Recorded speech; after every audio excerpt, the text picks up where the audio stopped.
ಎಲ್ಲರಿಗೂ ನಮಸ್ಕಾರ. ನನ್ನ ಯೂಟ್ಯೂಬ್ ಚಾನಲ್ಗೆ ಸ್ವಾಗತ. ವಿದ್ಯಾರ್ಥಿಗಳೇ, ಇವತ್ತಿನ ವಿಡಿಯೋದಲ್ಲಿ ನಾನು ಬಸವರಾಜ ಕಟ್ಟಿಮನಿ ಇವರು ಬರೆದಂತಹ ಗಿರಿಜಾ ಕಂಡ ಸಿನಿಮಾ ಅನ್ನುವಂಥ ಕಥೆಯ ಪ್ರಶ್ನೋತ್ತರಗಳನ್ನು ಹಾಕ್ತಾ ಇದ್ದೇನೆ ನೋಡಿ. ಮೊದಲ ಪ್ರಶ್ನೆ, ಗಿರಿಜಾ ಕಂಡ ಸಿನಿಮಾ ಈ ಕಥೆಯ ಸ್ವಾರಸ್ಯವನ್ನು ವಿವರಿಸಿರಿ. ಇದು ನಿಮಗೆ 8 ಅಂಕಗಳಿಗೆ ಬರ್ತದೆ. ಎರಡನೆಯ ಪ್ರಶ್ನೆ, ಬದುಕಿನ ವಿಷಮತೆಯನ್ನು ಗಿರಿಜಾ ಕಂಡ ಸಿನಿಮಾ ಕಥೆಯಲ್ಲಿ ಕಥೆಗಾರ ಹೇಗೆ ಚಿತ್ರಿಸಿದ್ದಾರೆ ವಿವರಿಸಿರಿ. ಅಥವಾ ಗಿರಿಜಾಳಿಗೆ ವಾಸ್ತವಿಕ ಜೀವನದ ಅನುಭವ ಆದ ಬಗೆಯನ್ನು ವಿವರಿಸಿರಿ. ಈ 4 ಪ್ರಶ್ನೆಗಳು ಬಂದರೆ ನೀವು ಇದೇ ಒಂದು ಕಥೆಯನ್ನು ನೆನಪಿನಲ್ಲಿ ಇಟ್ಕೊಂಡ್ರೆ ಆಯಿತು. ಅಲ್ಲಿ 8 ಅಂಕದ ಪ್ರಶ್ನೆಯೂ ಬರ್ಬೋದು, ಅಥವಾ 6 ಅಂಕದ ಪ್ರಶ್ನೆಯೂ ಬರ್ಬೋದು, ಹಾಗೆ ಟಿಪ್ಪಣಿಯೂ ಬರ್ಬೋದು. ಇದಕ್ಕೆಲ್ಲ ಒಂದೇ ಉತ್ತರವನ್ನು ನೀವು ಬರಿಬೋದು. ಸಂದರ್ಭ ಕೂಡ ನೆನಪಲ್ಲಿ ಇಟ್ಕೊಳ್ಳಿ. ಈಗ ನಾವು ಕಥೆಯನ್ನು ನೋಡೋಣ. ಸಿದ್ಧರಾಮ ಮತ್ತು ಗಿರಿಜಾ ಇವರಿಬ್ಬರು ಗಂಡ ಹೆಂಡತಿ. ಇವರಿಬ್ಬರು ಸಾಮಾನ್ಯ ವರ್ಗಕ್ಕೆ ಸೇರಿದವರು. ದುಡಿಯುವ ಕೆಳವರ್ಗದ ಬದುಕು ಇವರದ್ದು. ಇವರ ಎದುರು ಮನೆಯಲ್ಲಿ ಇನ್ನೊಂದು ಇಬ್ಬರು ದಂಪತಿಗಳಿರ್ತಾರೆ. ಅವರ ಹೆಸರು ದೇವಮ್ಮ. ಅಂದರೆ ದೇವಮ್ಮನ ಗಂಡ ಸೂಪರ್ವೈಸರ್. ದೇವಮ್ಮ ಪ್ರತಿ ತಿಂಗಳಿಗೂ ಕೂಡ ಒಳ್ಳೊಳ್ಳೆಯ ಸೀರೆಗಳನ್ನೆಲ್ಲ ಹಾಕ್ತಾಯಿದ್ಲು. ದೇವಮ್ಮನ ಪತಿಗೆ ಒಟ್ಟಿಗೆ ತಿಂಗಳಿಗೆ 200 ರೂಪಾಯಿ ಸಂಬಳ ಆಗಿತ್ತು. ಇವನು ಸಿದ್ಧರಾಮನಿಗೆ ತಿಂಗಳಿಗೆ 40 ರೂಪಾಯಿ. ಅವನು ದೇವಮ್ಮನ ಪತಿಯ ಅಂಡರಲ್ಲಿ ಕೆಲಸ ಮಾಡ್ತಾಯಿದ್ದವನು. ಅವನ ಕೈ ಕೆಳಗೆ ಕೆಲಸ ಮಾಡ್ತಾಯಿದ್ದವನು. ನೀವು ಇದನ್ನು ಸರಿಯಾಗಿ ನೆನಪಿನಲ್ಲಿ ಇಟ್ಟುಕೊಳ್ಳಿ. ದೇವಮ್ಮನ ಪತಿ ಹೇಳಿದ ಹಾಗೆ ಕೆಲಸ ಮಾಡುತ್ತಿದ್ದಂತಹ ಸಿದ್ಧರಾಮನಿಗೆ ಅವನಿಗೆ ದಿನ ಹೋಗೋದೇ ಬಹಳ ಕಷ್ಟ. ಇಂಥದ್ರಲ್ಲಿ ಅವನ ಹೆಂಡತಿ ಗಿರಿಜೆಗೆ ಅವಳು ಸ್ವಲ್ಪ ಏನಾದರೂ ಮಾಡಿ ಖರ್ಚು ಮಾಡಿಕೊಂಡು ಆರಾಮದಲ್ಲಿ ಜೀವನವನ್ನು ಸಾಗಿಸಬೇಕು ಅನ್ನೋಂಥ ಒಂದು ಆಸೆ ಇರುವಂತಹ ಸಣ್ಣ ಹರೆಯದ ಹುಡುಗಿ ಅವಳು. ಗಂಡನ ಹತ್ತಿರ ತನ್ನ ಆಸೆಗಳನ್ನೆಲ್ಲ ಹೇಳಿಕೊಳ್ಳುವಂಥದ್ದು. ಆದರೆ ಆ ಆಸೆಗಳನ್ನು ಇವನಿಗೆ ಸಿದ್ಧರಾಮನಿಗೆ ಪೂರೈಸಲಿಕ್ಕೆ ಆಗ್ತಾ ಇರಲಿಲ್ಲ. ನಿಮಗೆ ಗೊತ್ತಿದ್ದ ಹಾಗೆ ಆತನದ್ದು ಬಹಳ ಕಡಿಮೆ ಸಂಬಳ ಬರುವಂತಹ ಕೆಲಸ ಆಗಿತ್ತು. ಒಂದು ಸಣ್ಣ ಸಂಬಳದ ಸಾಮಾನ್ಯ ಕೆಲಸಗಾರ. ಹಾಗೆ ಇಂಥದ್ರಲ್ಲಿ ಗಿರಿಜೆಗೆ ಬೆಂಗಳೂರಿಗೆ ಹೋಗಿ ಸಿನಿಮಾ ನೋಡಬೇಕು ಅನ್ನುವಂಥದ್ದು ಒಂದು ದೊಡ್ಡ ಆಸೆ. ಗಿರಿಜಾಳಿಗೆ ಇದ್ದಂಥ ಇನ್ನೊಂದು ಆಸೆ ಏನಂದರೆ ಸೀರೆಯನ್ನು ಕೊಂಡುಕೊಳ್ಬೇಕು, ಒಂದು ಹೊಸ ಸೀರೆಯನ್ನು ಕೊಂಡುಕೊಳ್ಬೇಕು.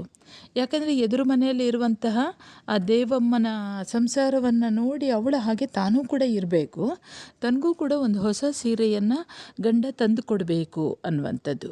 ಬರುವ ಸಂಬಳ ಸಂಸಾರ ಮಾಡಲಿಕ್ಕೆ ಸಾಲದೇ ಇರುವಾಗ ಸಿದ್ಧರಾಮ ಗಿರಿಜಾಳ ಈ ಸೀರೆಯ ಆಸೆಯನ್ನು ತೀರಿಸುವ ಹಂತದಲ್ಲಿ ಅವನು ಇರಲಿಲ್ಲ. ಒಂದು ಸಲ ದೇವಮ್ಮ 120 ರೂಪಾಯಿ ಕೊಟ್ಟು ಒಂದು ಹೊಸ ಸೀರೆಯನ್ನು ತಗೊಂಡು ಬರ್ತಾಳೆ. ಅದನ್ನು ಗಿರಿಜೆಗೆ ತೋರಿಸ್ತಾಳೆ. ಅಂಥದ್ದೊಂದು ಸೀರೆ ತನಗೂ ಬೇಕು ಅಂತ ಇವಳು ಹಠ ಹಿಡಿತಾಳೆ. ಇವಳಿಗೆ ಅದೊಂದು ಬಯಕೆ. ಆ ಬಯಕೆಯನ್ನು ಗಂಡನ ಹತ್ತಿರ ಸಿದ್ಧರಾಮನ ಹತ್ತಿರ ಹೇಳ್ತಾಳೆ ಅವಳು. ಆದರೆ ಸಿದ್ಧರಾಮನಿಗೆ ಇದು ಸಾಧ್ಯವಿಲ್ಲದ ಮಾತು. ಯಾಕಂದರೆ ತಿಂಗಳಿಗೆ 40 ರೂಪಾಯಿ ಬರುವಂಥದ್ದು 120 ರೂಪಾಯಿಯ ಸೀರೆಯನ್ನು ಅವನಿಗೆ ತೆಗೆದುಕೊಳ್ಳಲಿಕ್ಕೆ ಆಗ್ತಾ ಇರಲಿಲ್ಲ. ಹಾಗಾಗಿ ಅವನು ಹೇಳ್ತಾನೆ ಗಿರಿಜೆಯ ಹತ್ತಿರ, ನೋಡು, ದೇವಮ್ಮನ ಸಂಸಾರಕ್ಕೆ ನಮ್ಮ ಸಂಸಾರವನ್ನು ಹೋಲಿಸಿ ನೋಡಬೇಡ, ಅವಳ ಆಡಂಬರದ ಬದುಕಿಗೆ ನಮ್ಮನ್ನು ಹೋಲಿಸೋದು ಬೇಡ ಅನ್ನುವಂಥದ್ದನ್ನು ತಿಳಿಸಿ ಹೇಳ್ತಾನೆ. ಅವನು ಹೇಳ್ತಾನೆ, ನಾವು ಬಡವರು, ಅವರು ಶ್ರೀಮಂತರು, ನನಗೆ ಬರೋದು 40 ರೂಪಾಯಿ, ಒಂದೇಕೆ 10 ಸೀರೆಗಳನ್ನೇ ಕೊಂಡಾರೋ ಅವರು. ನನಗೆ ಬರುವಂತಹ ಈ 40 ರೂಪಾಯಲ್ಲಿ ಹೊಟ್ಟೆ ತುಂಬಿಸುವುದೇ ಕಷ್ಟ. ಅಂಥದ್ರಲ್ಲಿ ಆ ಸೀರೆಯ ವಿಚಾರವನ್ನು ಮಾಡೋದು ತಪ್ಪಲ್ವಾ? ರೇಷ್ಮೆ ಸೀರೆಯನ್ನು ಕಣ್ಣಿಂದ ನೋಡೋದಕ್ಕೂ ಅಧಿಕಾರವಿಲ್ಲ ನಮಗೆ. 10 ರೂಪಾಯಿಯ ಸೀರೆಗಳಲ್ಲಿ ನಾವು ತೃಪ್ತಿ ಪಟ್ಕೊಳ್ಳೋಣ ಅಂತ ಅವಳಿಗೆ ಬುದ್ಧಿ ಹೇಳ್ತಾನೆ. ಆದರೆ ಗಿರಿಜಾ ಇದಕ್ಕೆ ಈ ರೀತಿ ಉತ್ತರ ಕೊಡ್ತಾಳೆ, ಏನು ತೃಪ್ತಿಯೋ ಏನು ಕಥೆಯೋ, ಮದುವೆಯಲ್ಲಿ ತಂದದ್ದೆಷ್ಟೋ ಅಷ್ಟೇ, ಅಂದಿನಿಂದ 10 ರೂಪಾಯಿಯ ಒಂದು ಸೀರೆನಾದರೂ ತಂದಿದ್ದೀರಾ ಎಂಬುದು ಅವಳ ದೂರು. ಎಲ್ಲಿಂದ ತರಲಿ? ದುಡ್ಡು ಉಳಿದರೆ ತಾನೇ ತರೋದು. ಅಕ್ಕಿ, ಬೇಳೆ, ಕಾಳು, ಸೌದೆ ಎಲ್ಲ ಒಂದಕ್ಕೆರಡು ಬೆಲೆ. ಹೊಟ್ಟೆ ತುಂಬೋದೇ ಕಷ್ಟ. ನನಗಾದರೂ ಬೇರೆ ಬಟ್ಟೆಗಳಿವೆ ಏನು? ಇರೋದು 2 ಶರ್ಟು, ಹರಿದು ಚಿಂದಿಯಾಗಿದೆ, ಎಲ್ಲಿ ನೋಡು ಅಂತ ಅವನು ಅವಳಿಗೆ ತಿಳಿಸಿ ಹೇಳ್ತಾ ಇದ್ದ. ಹೀಗೆ ಸಿದ್ದರಾಮನ ಪತ್ನಿ ಗಿರಿಜಾಳಿಗೆ ಆ ಸಿನಿಮಾ ಕನಸನ್ನು ಮುಂದೂಡುವುದು ಸಹಜವಾಗಿತ್ತು. ಇನ್ನು ಸೀರೆ ತಂದು ಕೊಡುವುದಂತೂ ದೂರದ ಮಾತು. ಆದರೂ ಗಿರಿಜಾ ಬೆಂಗಳೂರಿಗೆ ಒಂದು ಭಾನುವಾರ ಸಿನಿಮಾ ತೋರಿಸಲು ಕರ್ಕೊಂಡು ಹೋಗುವ ಹಾಗೆ ಸಿದ್ದರಾಮನನ್ನು ಒತ್ತಾಯಿಸ್ತಾಳೆ. ಕೊನೆಗೊಂದು ದಿನ ಗಿರಿಜಾಳ ಆಸೆ ಪೂರೈಸಲು ಒಪ್ಪಿಕೊಂಡಂಥ ಸಿದ್ದರಾಮ ಅವಳಿಗೆ ಸಿನಿಮಾ ತೋರಿಸಲು ಬೆಂಗಳೂರಿಗೆ ಕರೆದುಕೊಂಡು ಹೋಗ್ತಾನೆ.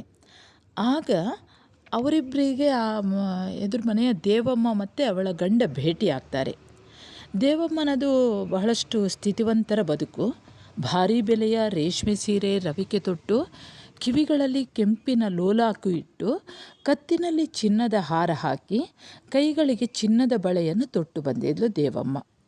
ಜೊತೆಗೆ ಕೈ ಬೆರಳುಗಳಲ್ಲಿಯೂ ಕೂಡ ರತ್ನದ ಉಂಗುರಗಳಿದ್ದವು. ಕಾಲಿಗೆ ಹೊಳಪಿನ ಶೂಸ್ ಬೇರೆ ಹಾಕ್ಕೊಂಡಿದ್ಲು. ಹೀಗೆ ಮುಖದ ಮೇಲೆಲ್ಲ ಪೌಡರ್ ಹಾಕ್ಕೊಂಡಿದ್ಲು. ತುಟಿಗಳಲ್ಲಿ ಒಂದು ರೀತಿಯ ವಯ್ಯಾರದ ನಗೆ ಇತ್ತು. ತಿಂಗಳಿಗೆ 200 ರೂಪಾಯಿ ಸಂಪಾದಿಸೋ ಸೂಪರ್ವೈಸರ್ನ ಪತ್ನಿ ಹಾಗೆ ಮಾಡದೇ ಇರ್ತಾಳೆಯೇ? ಅಂತೂ ಬೆಳಗಿನ ಅನ್ನ ಸಾರಿನ ಊಟ ಮುಗಿಸಿಕೊಂಡು ರೈಲು ಹಿಡಿದು ಬೆಂಗಳೂರಿಗೆ ಬಂದು ರೈಲ್ ಪ್ಲ್ಯಾಟ್ಫಾರಮ್ನಲ್ಲಿ ಇಳಿದು ಸಾಗುತ್ತಿದ್ದ ಹಾಗೆಯೇ ಸಿದ್ದರಾಮ ಗಿರಿಜಾರಿಗೆ ಜೀವನವೆಂಬ ಸಿನಿಮಾದ ಹಲವು ದೃಶ್ಯಗಳು ಕಣ್ಮುಂದೆ ಸುಳಿಯುತ್ತಾ ಹೋಗ್ತದೆ. ಮೊದಲ ದೃಶ್ಯವೇನೆಂದರೆ ಬೆಂಗಳೂರಿನ ಫ್ಯಾಷನ್ಗೆ ಸಂಬಂಧಿಸಿದ್ದು. ಬೆಂಗಳೂರಿನ ಫ್ಯಾಷನ್ ಅಂದರೆ ಕೆಲವೊಂದು ಗಂಡಸರು ಹೆಣ್ಣು ಮಕ್ಕಳ ಮೈಗೆ ಬೇಕಂತಲೇ ತಾಗಿಸಿಕೊಂಡು ಹೋಗ್ತಾ ಇದ್ರಂತೆ. ಇದು ಅಂದರೆ ಗಿರಿಜಾಳ ಮೈಯನ್ನು ಒಬ್ಬ ತಾಗಿಕೊಂಡು ಹೋಗ್ತಾನೆ. ಇದು ಅವಳಿಗೆ ಆ ರೈಲ್ವೆ ಪ್ಲ್ಯಾಟ್ಫಾರಮ್ನಲ್ಲಿ ಈ ಒಂದು ಅನುಭವ ಆಗ್ತದೆ. ಇನ್ನು ಪ್ಲಾಟ್ಫಾರಮ್ನಿಂದ ಹೊರಬಂದಂಥ ಸಿದ್ದರಾಮ ಗಿರಿಜಾ ಇಬ್ಬರೂ ಕೂಡ ಬೆಂಗಳೂರಿನ ಲಾಲ್ಬಾಗ್ಗೆ ಬರ್ತಾರೆ. ಅಲ್ಲಿ ಅವರಿಗೆ ಜೀವನದ 2ನೇ ನಾಟಕ ಗೋಚರ ಆಗ್ತದೆ. ಅಲ್ಲಿ ಆ ಲಾಲ್ಬಾಗ್ನ ಗಿಡವೊಂದರ ಕೆಳಗೆ ಮಲಗಿಕೊಂಡಿದ್ದಂತಹ ಒಬ್ಬ ಹೆಂಗಸು, ಅವಳ ಕಡೆಗೆ ಸಿದ್ದರಾಮನ ಮನಸ್ಸು ಹರಿಯುತ್ತದೆ. ಆಕೆಯೂ ನಮ್ಮ ಹಾಗೆ ಮನುಷ್ಯಳೇ. ಈ ತೋಟಕ್ಕೆ ಬಂದು ಈ ರೀತಿ ಬಿದ್ದುಕೊಳ್ಳಬೇಕಾದರೆ ಅವಳಿಗೆ ಯಾವ ಗತಿ ಇದ್ದಿರ್ಬೋದು? ಅವಳ ಈ ಸ್ಥಿತಿಗೆ ಕಾರಣ ಏನು ಅನ್ನುವಂಥ ವಿಚಾರ ಸಿದ್ದರಾಮನನ್ನು ಕಾಡ್ತದೆ. ಹಾಗೆ ಇನ್ನೊಂದೆಡೆಗೆ ನೋಡಿದಾಗ 4 ಮಕ್ಕಳು ಹೊಲಸು ಬಟ್ಟೆ ಹಾಕಿಕೊಂಡು ಬಿಸಿಲಲ್ಲೇ ಬಿದ್ದಿದ್ದವು. 6-7 ವರ್ಷ ವಯಸ್ಸಿನಲ್ಲಿ ಶಾಲೆ ಕಲಿಯಬೇಕಾಗಿದ್ದ ಆ ಮಕ್ಕಳು ಹೀಗೆ ಬಿದ್ದುಕೊಳ್ಳುವುದಕ್ಕೆ ಬಡತನವೇ ಪ್ರಬಲವಾದಂಥ ಕಾರಣ. ಎಲ್ಲಿಯಾದರೂ ಕೂಲಿ ನಾಲಿ ಮಾಡುವುದು, 6 ಕಾಸಿನ ಕಡಲೆಪುರಿ ತಿನ್ನುವುದು, ಮುಸ್ರೆ ಎಲೆ ಹುಡುಕಿ ಎಂಜಲು ತಿನ್ನುವುದು, ಚಿಕ್ಕ ಲಾಲ್ಬಾಗ್ಗೆ ಬಂದು ಬಿದ್ದುಕೊಳ್ಳುವುದು ಅವರ ಜೀವನವಾಗಿತ್ತು. ಈ ಮಕ್ಕಳೇ ನೋಡಿದರೆ ನಾಯಿ ಕುನ್ನಿಗಳು ಬಿದ್ದುಕೊಂಡ ಹಾಗೆ ಕಾಣಿಸಲ್ವೇ ಅವು? ನಮ್ಮ ದೇಶದಲ್ಲಿ 100ಕ್ಕೆ 90ರಷ್ಟು ಮಕ್ಕಳ ಗತಿಯೂ ಹೀಗೆ ಆಗಿದೆ. ಗಿರಿಜಾ, ಅವರ ಬದುಕು ನಾಯಿ ಕುನ್ನಿಗಳ ಹಾಗೆ ಎಂದು ಸಿದ್ದರಾಮ ಮರುಗುತ್ತಾನೆ. ಸಿದ್ದರಾಮ ಗಿರಿಜಾ ಅವರು ಕಂಡ ಜೀವನ ನಾಟಕದ 3ನೆಯ ದೃಶ್ಯವೆಂದರೆ ಕಡಲೆಕಾಯಿಯನ್ನು ಮಾರುವಂಥ ಮುಪ್ಪಿನ ಮುದುಕ. ಕಳ್ಳೆಕಾಯಿ ಬುಟ್ಟಿಯೊಂದನ್ನು ಹೊತ್ತುಕೊಂಡು ಕೈಯಲ್ಲೊಂದು ಕೋಲು ಹಿಡಿದುಕೊಂಡು ಅದರ ಆಧಾರದ ಮೇಲೆ ತನ್ನ ಕೋಲಿನಂತಹ ಶರೀರ ಅಂದರೆ ಕೃಷಿ ಶರೀರವನ್ನು ಮುಂದುವರಿಸುತ್ತಾ ಬಾಗುತ್ತಾ ಬರುತ್ತಾನೆ. ಹರಿದು ಹೋದಂತಹ ಪಂಚೆಯೊಂದನ್ನು ಮೊಣಕಾಲಿನವರೆಗೆ ಸುತ್ತಿಕೊಂಡಿದ್ದಾನೆ ಆತ. ಹೊಲಸು ಅಂಗಿಯನ್ನು ತೊಟ್ಟುಕೊಂಡಿದ್ದ. ತಲೆಯೊಂದು ಚಿಂದಿ ಬಟ್ಟೆ ರೀತಿಯಲ್ಲಿ ಇತ್ತು. ಮುಖದ ಮೇಲೆ ಬೆಳೆದು ನಿಂತ ಬಿಳಿಗಡ್ಡ ಮೀಸೆ, ಮೊದಲೇ ಕಳಾಹೀನವಾದಂತಹ ಆ ಮುಖ ಬಿಸಿಲಿನಲ್ಲಿ ಸುತ್ತಿ ಇನ್ನೂ ಕಂದಿ ಹೋಗಿತ್ತು. ಭಾರತದ ದಾರಿದ್ರ್ಯ, ದೈನ್ಯತೆ, ಅಸಹಾಯಕತೆಗಳೇ ಮೂರ್ತಿವೆತ್ತು ಬಂದಂತಿದ್ದ ಆ ಮುದುಕನನ್ನು ಶೂನ್ಯ ದೃಷ್ಟಿಯಿಂದ ನೋಡ್ತಾನೆ ಸಿದ್ದರಾಮ. ಈ 60-70ರ ಮುದುಕನ ಮೈಯಲ್ಲಿ ಶಕ್ತಿಯಿಲ್ಲ, ಕತ್ತಿನಲ್ಲಿ ನರಳಿಲ್ಲ, ಮೈಯಲ್ಲಿ ರಕ್ತವಿಲ್ಲ. ಆದರೂ ಆತ ಬುಟ್ಟಿ ಹೊತ್ತುಕೊಂಡು ಭೀಕರ ಬಿಸಿಲಿನಲ್ಲಿ ತಿರುಗುತ್ತಿದ್ದ. ಊಟ ಮಾಡಿ ತಂಪಾದ ಸ್ಥಳದಲ್ಲಿ ಮಲಗಿಕೊಂಡು ವಿಶ್ರಮಿಸುವಂಥ ಪ್ರಾಯ ಅವನದ್ದು. ಅವನ ವಯಸ್ಸಿನ ಶ್ರೀಮಂತರೆಷ್ಟು ಜನ ಸೋಫಾಗಳ ಮೇಲೆ ಹೊರಗೆ ನಿದ್ರಿಸುತ್ತಿದ್ದಾರೋ ಏನೋ. ಇವನು ಮಾತ್ರ ಹೊಟ್ಟೆಪಾಡಿಗಾಗಿ ಈ ಕಳ್ಳೆಕಾಯಿಯ ವ್ಯಾಪಾರ ಮಾಡುತ್ತಾ ತಿರುಗಬೇಕಾಗಿದೆ. ದಿನವೆಲ್ಲ ಈ ರೀತಿ ತಿರುಗಿದರೆ ಅವನಿಗೆ ದೊರೆಯುವ ಲಾಭವಾದರೂ 4 5 ಆದೀತು. ಈ ಅಲ್ಪ ಲಾಭಕ್ಕಾಗಿ ಈ ಮುದುಕ ಪಡುತ್ತಿರುವ ಕಷ್ಟ ಹೇಳತೀರದ್ದು. ಇಂತಹ ಕಷ್ಟ ಇವನಂತಹ ಕೋಟಿ ಕೋಟಿ ಮುದುಕರಿಗಿದೆ.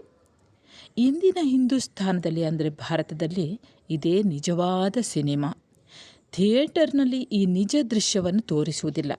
ಅದೆಲ್ಲ ಸುಳ್ಳು ಸೃಷ್ಟಿ, ಬರೀ ಶ್ರೀಮಂತರ ಅಟ್ಟಹಾಸ. ಅವರ ಸೂಟು, ಅವರ ಭಾರಿ ಭಾರಿ ಬಂಗಲೆ, ಮೋಟಾರ್ ಕಾರು, ಅವರ ಪ್ರೇಯಸಿಯರು, ಅವರ ಚಿತ್ರ ವಿಚಿತ್ರ ಸೀರೆ, ರವಕೆ, ಅವರ ವಿಲಕ್ಷಣ ಪ್ರೇಮ. ಈ ಜಗತ್ತಿನಲ್ಲಿ ನಿತ್ಯ ನಡೆಯುತ್ತಿರುವುದು ಸಿನಿಮಾಗಳಲ್ಲಿ ತೋರಿಸುವುದಿಲ್ಲ. ಅದ್ಯಾವುದೋ ಬೇರೆ ಜಗತ್ತಿನ ಸಿನಿಮಾ. ಅದಕ್ಕಾಗಿ ಹಣ ಹಾಳು ಮಾಡುತ್ತಾರೆ. ನಾವು ಹುಚ್ಚರು ಎಂದು ಮುಂತಾಗಿ ಸಿದ್ದರಾಮ ಚಿಂತಿಸುತ್ತಾನೆ. ಇಂತಹ ಜನರನ್ನು ಒಟ್ಟುಗೂಡಿಸುವುದು ಸಿದ್ದರಾಮನ ಮುಖ್ಯ ಕೆಲಸವೂ ಆಗಿತ್ತು. ಎಲ್ಲವನ್ನೂ ಗಿರಿಜಾಳ ಮುಂದೆ ತೋಡಿಕೊಳ್ಳುವ ಅವನು ಈ ಬಗ್ಗೆಯೂ ತೋಡಿಕೊಳ್ಳುತ್ತಾನೆ.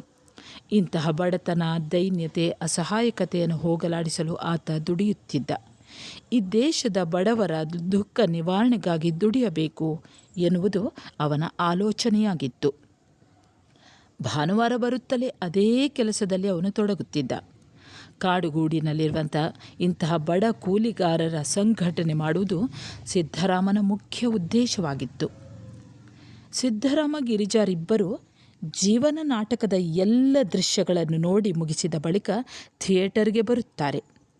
ಸಿದ್ದರಾಮ ಗಿರಿಜಾಳಿಗೆ 3 ಆಣೆಯ ಟಿಕೆಟ್ ತೆಗೆಸಿ ತಾನು 8 ಆಣೆಯ ಟಿಕೆಟ್ ತೆಗೆದುಕೊಳ್ಳಲು ಹೋಗುತ್ತಾನೆ.